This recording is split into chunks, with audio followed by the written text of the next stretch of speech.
गरीब सास ससुर का नसीब।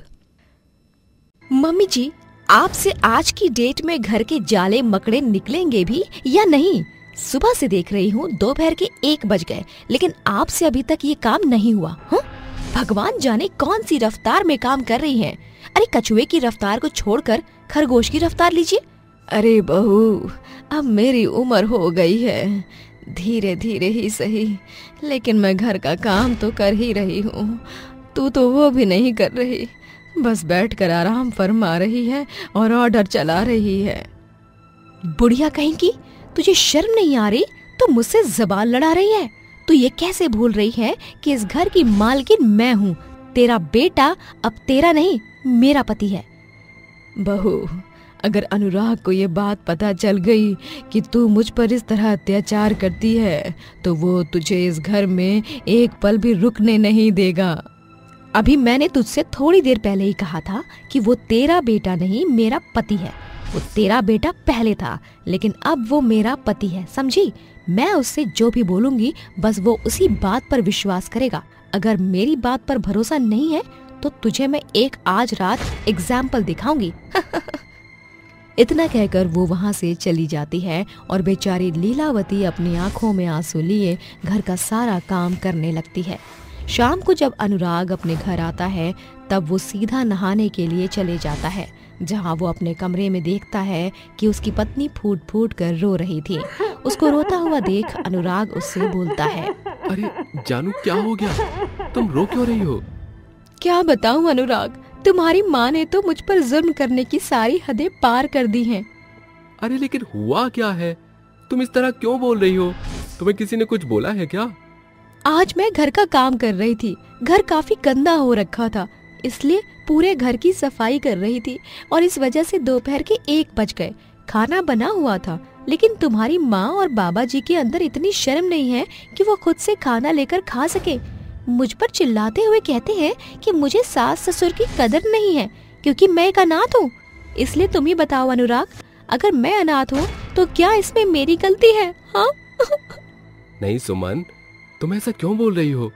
तुम अनाथ नहीं हो। अरे मेरे माँ बाबा हैं, तो तुम उन्हें ही अपने माँ बाबा समझो ना।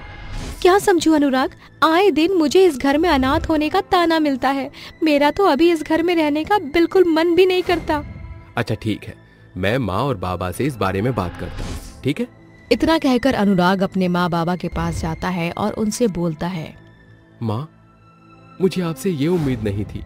क्या हुआ बेटा? आखिर मैंने ऐसा क्या कर दिया जो तू मुझे इस तरह की बातें बोल रहा है? आपने सुमन को क्या बोला है? बेटा मैंने तो कुछ नहीं बोला। बस भी करिए माँ, आप उसको अनाथ बोलती हैं, उससे घर का सारा काम करवाती हैं और आप यहाँ पर मेरे सामने इतनी शरीफ बन जाती हैं। अरे वो अनाथ है तो क्या हुआ? आपको तो उसे अपनी बेटी की तरह रखना चाहिए, लेकिन आप हमेशा उसको ये याद दिलाती हैं कि वो एक अनाथ है। अरे बस भी करो अनुराग, अगर तुम्हें पूरी बात पता नहीं तो तुम यहाँ पर आकर अपनी बीवी का पक्ष मत लो। पिताजी, आप कैसी बात कर रहे हैं? मैं अपनी पत्नी का पक्ष नहीं ले रहा, पक्ष तो आप ले रहे हैं। आप घर में रहते हैं और घर में हमेशा झगड़े आप देखते रहते हैं। आप बड़े होने के नाते इस झगड़े को सुलझा सकते थे, लेकिन पक्ष तो आप अपनी पत्नी का ले रहे हैं और उल्टा मुझे डांट रहे हैं कि मैं अपनी पत्नी का पक्ष ले रहा हूँ। प्रदीप कुछ बोल पाता कि तभी लीलावती प्रदीप का हाथ पकड़ लेती है और उसे चुप करवा देती है। इस तरह अनुराग गुस्से में वहाँ से चले जाता है। वहीं दूसरी तरफ ये सब खिड़की से सुमन देख रही थी और थोड़ी देर बाद सुमन लीलावती के पास आती है और हंसते हुए बोलती है, क्यों? मैंने कहा था ना कि ये अब मेरा पति है। देखा पापा को कैसे चमका कर गया है। अगर तुम दोनों बुढ़े बुढ़िया ने ज्यादा चू चपड़ की तो मैं तुम्हारे बेटे को तुमसे अलग कर दूंगी। इतना कहकर सुमन वहाँ से चली जाती है।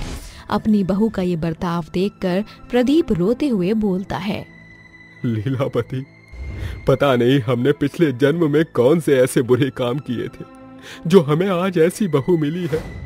हमारा एक लौता बेटा था, हम लोगों ने तो भगवान जाने कितने सपने संजोए थे, लेकिन इस लड़की ने तो सब कुछ मिट्टी में मिला दिया। ऐसा नहीं बोलते प्रदीप जी, हमारा बेटा आज भी हमसे उतना ही प्यार करता है जितना पहले करता था। भले ही वो अब हमारे साथ ज्यादा समय नहीं बिताता, लेकिन वो अभी भी हमारा ही है। क्या पता उसने गुस्से में बोल दिया हो। लीला, क्या सास ससुर बनने के बाद ऐसे दिन देखने पड़ते हैं? अगर सास ससुर बनने के बाद सास ससुर का ऐसा नसीब होता है तो इससे अच्छा ये है कि हम कभी सास ससुर ही न बने। उसकी ये बात सुनकर लीलावती उसके गले लग जाती है और फूट फूट कर रो देती है। दोनों एक दूसरे के गले लगकर रोने लगते हैं। उन दोनों के रोने की आवाज अनुराग के कानों तक पहुंच जाती है, जहां वो एक बार फिर आता है और अपने माँ बाप को इस तरह रोता हुआ देख उसे बहुत ही अफसोस होता है और खुद पर गुस्सा भी आता है और वो खुद पर गुस्सा करते हुए बोलता है, डैम, ये मैंने क्या कर दिया? अपने माँ बाप को आज मैंने इतना रुला दिया है। काश मैंने अपने माँ बाबा को उल्टा न बोलकर सुमन को ही समझाया होता तो शायद आज मेरे माँ बाबा इस तरह ना रो रहे होते। कोई बात नहीं, मैं अपने माँ बाबा के पास जाऊंगा और उन्हें अच्छे से समझा लूंगा। वो अपने माँ बाबा के पास जा ही रहा था कि तभी पीछे से सुमन उसका हाथ पकड़कर खींच लेती है और उससे बोलती है, अनुराग, तुम्हारे माँ बाबा ने मुझे इतना भला बुरा बोला, लेकिन फिर भी अब तुम उन्हीं में घुस रहे हो। ये सुनकर अनुराग को थोड़ा गुस्सा आता है और वो उसका हाथ खींचते हुए अपने कमरे में ले जाता है और उसको बोलता है, सुमन, तुम्हें समझना चाहिए वो माँ बाबा है। अगर वो तुम्हें कुछ गलत बोल रहे हैं तो उन्होंने तुम्हें कुछ अपना समझा है, तभी तो तुम्हें बोल रहे हैं ना। तुमने तो हद कर दी यार। इतना कहकर अनुराग सो जाता है और अगली सुबह वो अपने ऑफिस के लिए निकल जाता है। रात का गुस्सा सुमन के सर पर अभी भी चढ़कर बोल रहा था और जब वो नहा धोकर नीचे आती है तब वो देखती है कि उसकी माँ लीलावती सोफे पर बैठकर चाय पी रही है। ये देखकर उसका गुस्सा सातवें आसमान पर चढ़ जाता है और वो गुस्से में रस्सी लेकर आती है, जिसके बाद अपने सास और ससुर दोनों के ही हाथ पैर बांधकर मुंह पे टेप लगा देती है और अपने घर के बाहर धक्के मार देती है। वहीं दूसरी तरफ अनुराग अपनी कार का लाइसेंस भूल चुका था, इसलिए वो आधे रास्ते से अपनी कार को घुमा लेता है और अपने घर आ जाता है, जहां वो देखता है कि उसके माँ और बाबूजी दोनों रस्सी से बंधे हुए हैं और सामने सुमन बाइक पर बैठकर रेस दे रही है। ये देखकर अनुराग को बहुत गुस्सा आता है और अनुराग गुस्से में अपनी कार से निकलकर सुमन को बाइक से धक्का दे देता है। इस तरह सुमन बाइक को लेकर ही नीचे गिर जाती है। वहीं दूसरी तरफ अनुराग अपने माँ बाबूजी का हाथ पैर खोलता है और सुमन को एक थप्पड़ जड़ते हुए बोलता है, सुमन, आज मुझे ये पता चल गया कि तुम कितनी बड़ी नीच और गिरी हुई इंसान हो। आज मुझे ये पता चल गया कि मेरे माँ बाबा तुझ पर अत्याचार नहीं बल्कि तू मेरे माँ बाप के ऊपर अत्याचार करती है। आज मुझे इतना समझ आ गया कि मेरे माँ बाबा ने तुझे कभी अनाथ नहीं बोला, लेकिन आज मैं तुझे बोल रहा हूँ कि तू अनाथ है, इसलिए तुझे माँ बाप की कदर नहीं पता। अगर तेरे माँ बाप होते तो शायद तू कदर करती, लेकिन तू अनाथ है, इसलिए तुझे माँ बाप का प्यार पता नहीं है। तो जैसी औरतों के लिए मेरे घर में कोई जगह नहीं है। मैं अभी पुलिस को फोन लगा रहा हूँ और तुझे अरेस्ट करवा रहा हूँ। उसकी ये बात सुनकर सुमन को अब अपने किए पर बहुत पछतावा होता है और वो फूट फूट कर रोने लगती है। वो रोते हुए अनुराग से बोलती है, मुझे माफ कर दीजिए अनुराग जी, मम्मी जी, पापा जी, आज के बाद मैं आप लोगों के साथ इस तरह का बर्ताव कभी नहीं करूंगी, जिंदगी में नहीं करूंगी। बस मुझे एक बार मौका दे दीजिए, मुझे पुलिस के हवाले मत कीजिए, मुझे खुद से मत अलग करिए अनुराग जी, मैं आपके आगे हाथ जोड़ रही हूँ। उसको इस तरह रोता हुआ देख, पश्चाताप करता हुआ देख, अब वो तीनों उसे माफ कर देते हैं और अपने घर में ले आते हैं।